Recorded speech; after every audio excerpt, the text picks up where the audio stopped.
Oggi giornata mondiale dell'Alzheimer, la vostra associazione è sempre puntuale e presente qui per sensibilizzare l'opinione pubblica e dare le giuste e dovute informazioni.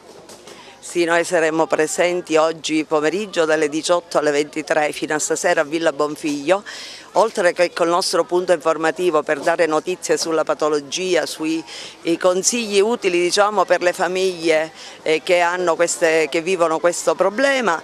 Abbiamo anche pensato quest'anno a una serie di iniziative, due sono riferite alle attività palliative che comunque sono utili per questa malattia. Praticamente sono le pet therapy e il percorso sensoriale degli odori.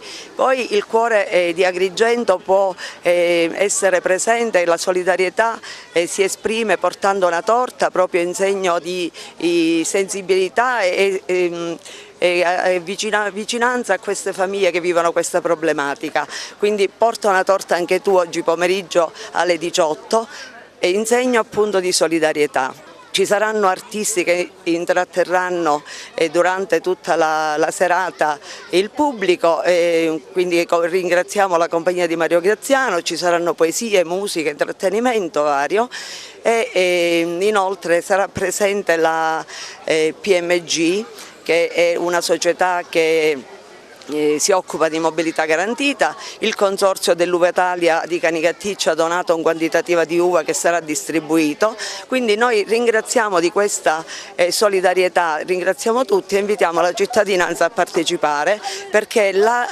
prevenzione dell'Alzheimer è possibile solo con una diagnosi precoce, che è una cosa molto importante. Quindi avere conoscenza di questo problema, saperlo in tempo utile e saper ascoltare quelli che sono i campanelli d'allarme di questa malattia, proprio perché solo con una giusta informazione, conoscenza e quindi anche prevenzione si può vincere la battaglia contro questa malattia.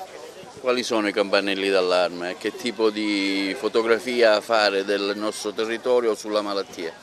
Noi chiediamo sempre, abbiamo anche fatto convegni con l'ordine dei medici, l'ordine degli infermieri eccetera, cioè tutti quegli operatori anche della sanità che vengono in contatto oltre che la famiglia con la persona affetta da questa patologia, proprio perché devono essere evidenziati oltre che appunto, ripeto, dai familiari, anche dal medico di famiglia, da chi si occupa e viene a contatto con la persona che comincia ad avere questi problemi, devono essere evidenziati subito i primi sintomi. Ci sono effettivamente dei segnali che sono quelli del cambio di umore, di comportamenti che non sono consoni a quelli che è il carattere della persona, ma ce ne possono essere tanti altri. Noi proprio anche stasera daremo le informazioni necessarie per poter cogliere questi segnali che devono essere attenzionati, devono essere appunto ascoltati per poter avere la possibilità di fare poi uno screening più approfondito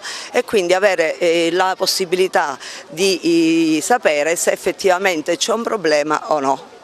La sede in Via Dante quando riaprirà? La sede in Via Dante riaprirà il 10 ottobre in maniera ufficiale ogni mercoledì pomeriggio dalle 17 alle 19 in Via Dante 63.